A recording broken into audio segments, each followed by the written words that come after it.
Morning, students. Before this, we have finished one chapter from the geography as well as one chapter from the economics.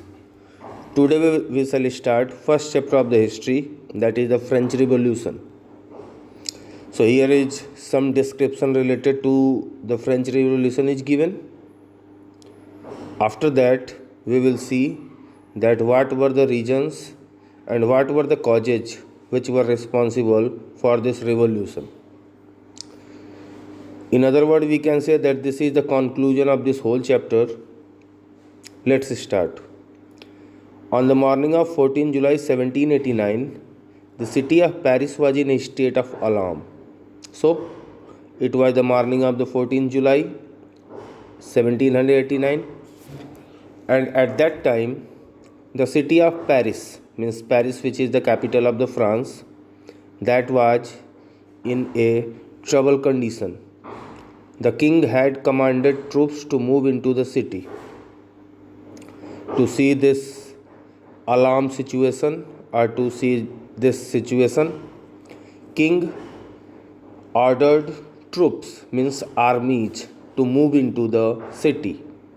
Rumors spread that he would soon order the army to open fire upon the citizens, and a fake news spread that very soon king is about to give order to the army to open fire or to shoot the citizens who were in the revolt or who were in the protest. Some 7,000 men and women gathered in front of the town hall and decided to form a people's militia. After listening this news, approximately 7,000 men and women gathered in front of the town hall, and after that they decided to form a military which is known as the people's militia. People's militia means a army of the people. They broke into a number of government buildings in search of arms, and these 7,000 men and women broke a lot of government buildings. And why they broke a lot of government buildings? Because they hoped that they will get some arms.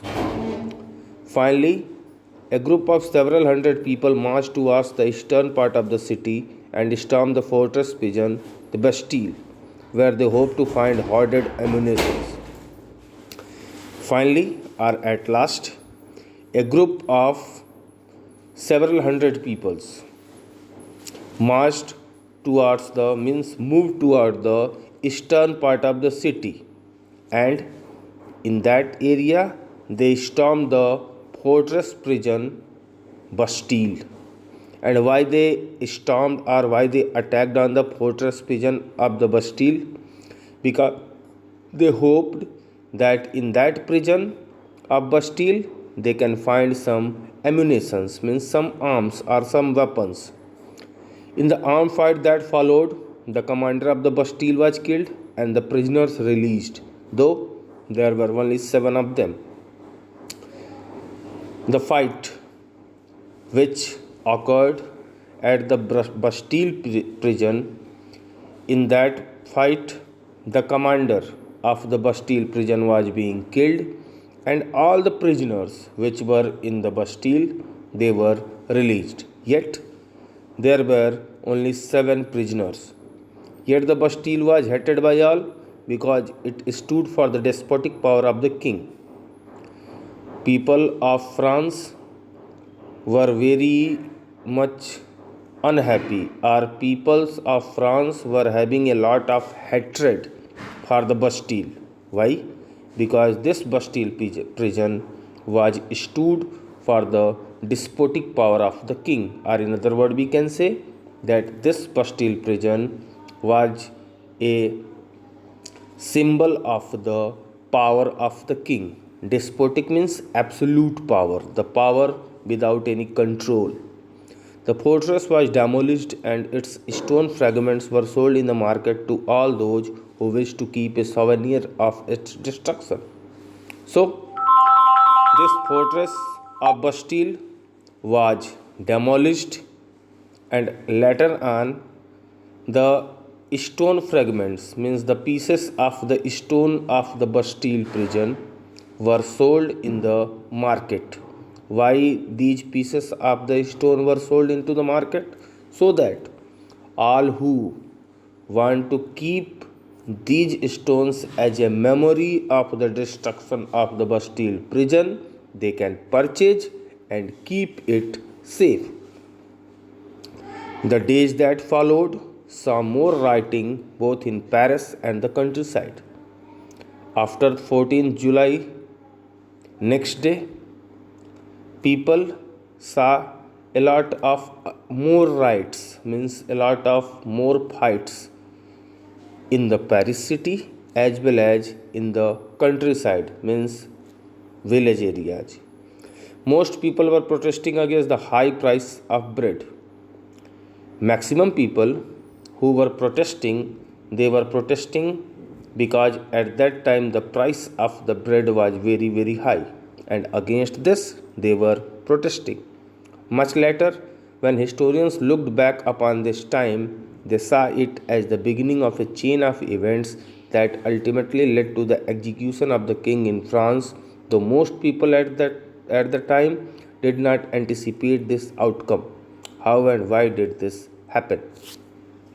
So, later on, when historians look upon these events, they saw that these events were the beginning of a chain, or we can say that there were a lot of events which were responsible for such type of riots and protest, and at last these riots and protest ended with the execution of the king, means death of the king. Yet there are many people who didn't believe this. How and why did this happen? Let's see how and why this thing happened. So, first one, French society during the late 18th century. About this we shall discuss tomorrow, but let's see, here is a glance of the society of the France, and we can say that among the maximum causes which were responsible for the French Revolution, this was also a very important cause. Why? Just see, at that time, during the 18th century, the society of the France was divided into the three states. Yes, we can say that three categories were there. First state, that is regarded the highest state, that was of the clergy, means the people who were practicing the offering of the church. We can say that they were the father, pope, bishops, etc. Second class was of the nobility, means king, his relatives, officials, and the family members. And this was the third state. We can say that third state was the downtrodden, or lowest among all these three. But in the third state, a lot of groups were there. See, first group was of the big businessmen, merchant, court officials, lawyers, etc. In the third state, second group was of the peasant and the artisans, means farmers and the craft person. And in that only, small peasants were also there, landless laborers as well as the servants.